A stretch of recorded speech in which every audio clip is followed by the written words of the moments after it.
പുറത്തേക്ക് വരണം നിന്നോട് പറഞ്ഞിട്ടില്ലായിരുന്നോ?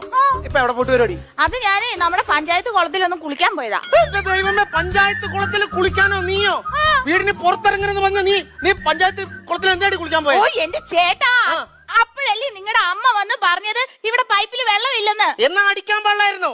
അയ്യോ, പൈപ്പില് വെള്ളമില്ലെന്ന് പറഞ്ഞതിന് ഭർത്താവിന്റെ അമ്മയെ തല്ലി എന്നുള്ള പേര് എനിക്ക് കേൾക്കാൻ വയ്യ. എന്റെ അമ്മേനെ തള്ളുന്ന കാര്യമല്ല പറഞ്ഞേ, നിനക്ക് മോട്ടടിക്കാൻ പാടില്ലായിരുന്നോ? ദേ ഒരു കാര്യം ഞാൻ പറയട്ടെ, ഇനിയിപ്പൊ മോട്ടർ അടിച്ചില്ലെങ്കിലും വെള്ളം ഇല്ലെങ്കിലും ഒന്നും ഒരു കുഴപ്പമില്ല. ഈ പഞ്ചായത്ത് കുളത്തിൽ പോയി കുളിക്കുന്നുണ്ടല്ലോ, ഭയങ്കര നൊസ്റ്റാൾജിയായിട്ടാ. നിനക്ക് എനിക്കറിയാം, നിനക്ക് നൊക്ലാച്ചിയൊക്കെ ഉള്ള ആളാന്നുള്ളവരും. ഒരു കാര്യം ഞാൻ പറഞ്ഞേക്കാം, ഇനി നീ പഞ്ചായത്ത് കുളത്തിൽ കുളിക്കാൻ പോയാ ഞാൻ ഊളിയിട്ട് വന്നതിന് കാച്ചു കുത്തിയാൻ കുത്തുന്നു.